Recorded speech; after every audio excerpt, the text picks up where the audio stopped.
Good day and thanks again for joining us on UPSU TV. Today, I would like to speak to you on having a constructive mind.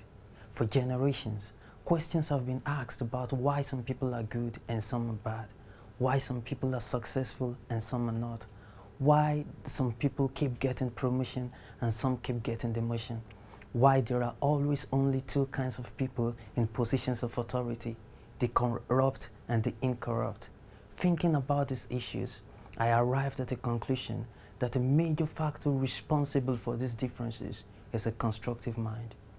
The other day, I was told the story of how 10 virgins went to meet their husband.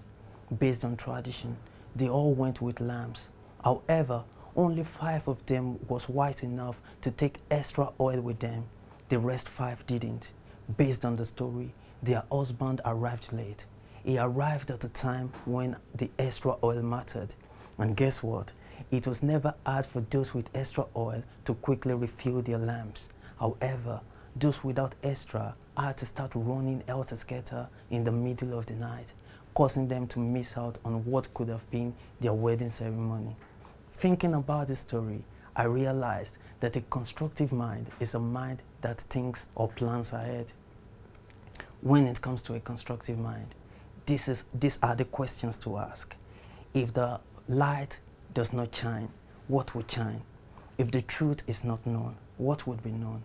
If the mind fails to be constructive, how can we construct? A constructive mind is the mind that reasons in the right direction. According to written history, so many things remain uncertain about William Shakespeare. No one actually knows his date of birth. No one is exactly sure about where he went to school, and no one really knows when he actually started writing. But one thing that remains certain about William Shakespeare is that he had a constructive mind. From the way he wrote Hamlet, to the figurative manner with which he wrote Julius Caesar, to the style with which he wrote Romeo and Juliet, William Shakespeare simply remains the greatest writer in English literature. He remains the greatest writer because he had a constructive mind.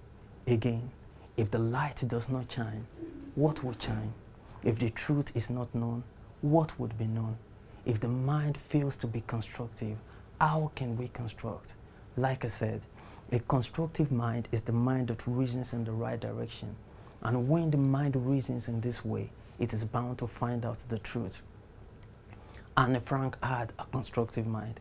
She started writing from early childhood. During the Second World War, she couldn't think of anything better to do than to write out a constructive reasoning. By virtue of this, she was able to discover some truth.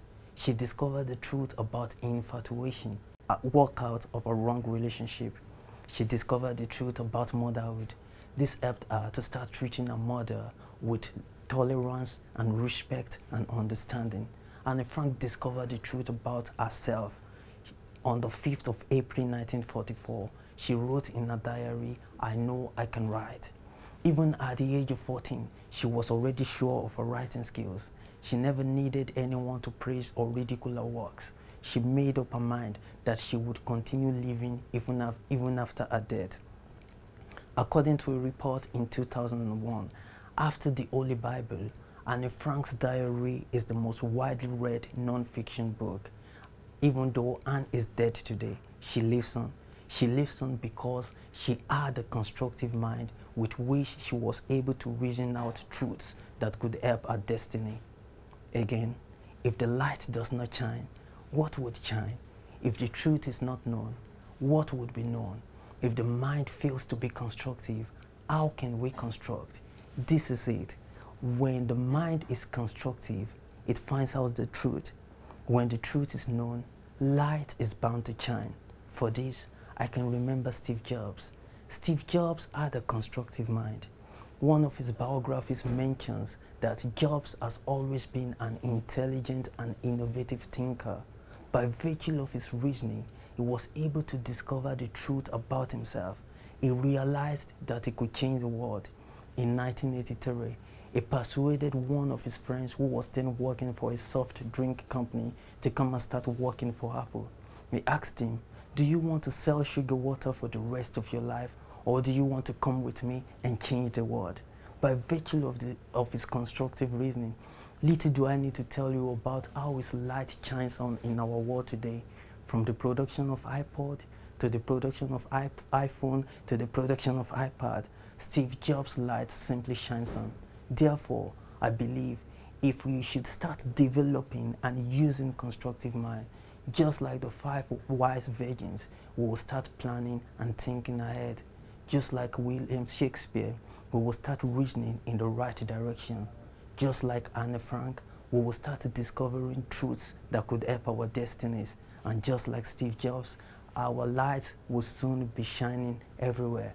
Come on, let us start reasoning constructively. Thanks again for joining us. Goodbye.